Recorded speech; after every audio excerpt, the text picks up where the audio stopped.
These are the stories of 8 people who met Jesus. Some of them became his disciples. Others rejected him.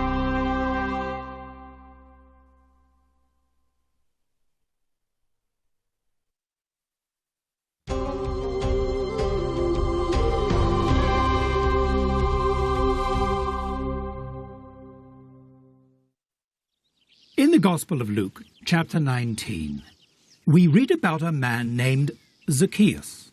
He was a tax collector in the Roman Empire. But although he worked for the Roman government, Zacchaeus himself was a Jew living in Jericho.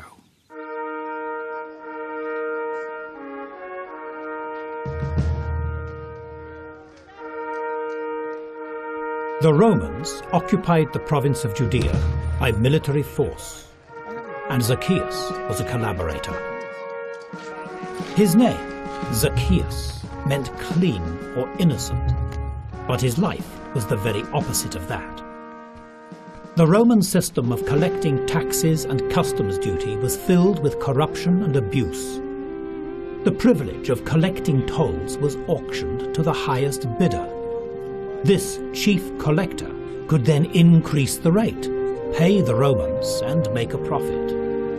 The Romans thought these tax collectors were no better than pimps, and the Jews regarded them as legalized robbers. Collecting taxes on commodities passing through Jericho had made Zacchaeus a rich man in his community. Jericho controlled a trade route from the east across the River Jordan. Zacchaeus was an inquisitive man, and he knew precisely the movement of people through the city. Today, people from Galilee were passing through on their way to Jerusalem for the Passover festival, and among them was Jesus of Nazareth. Zacchaeus had heard about Jesus. He knew that Jesus was a religious teacher and a worker of miracles, and many people were saying that Jesus was the Messiah sent by God.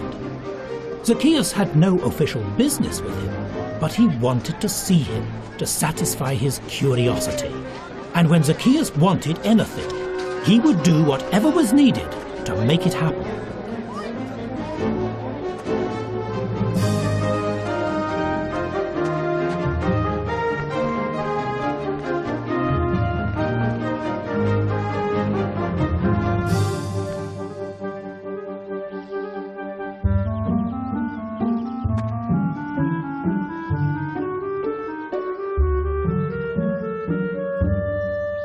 When Jesus saw him, he called him by name.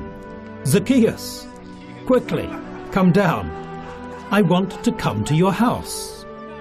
People regarded any house which was entered by a tax collector as unclean, and to actually go into the house of the tax collector himself was unthinkable.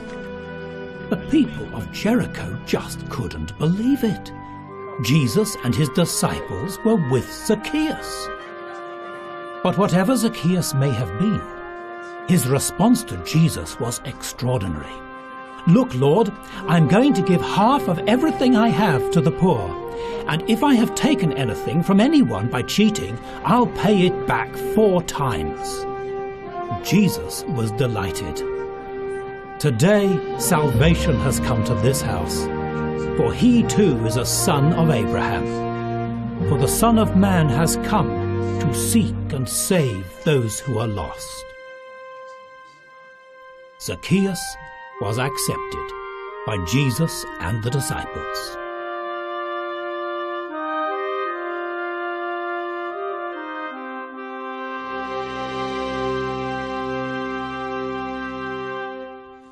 "Now," said Jesus, "this man, Zacchaeus, is a son of Abraham."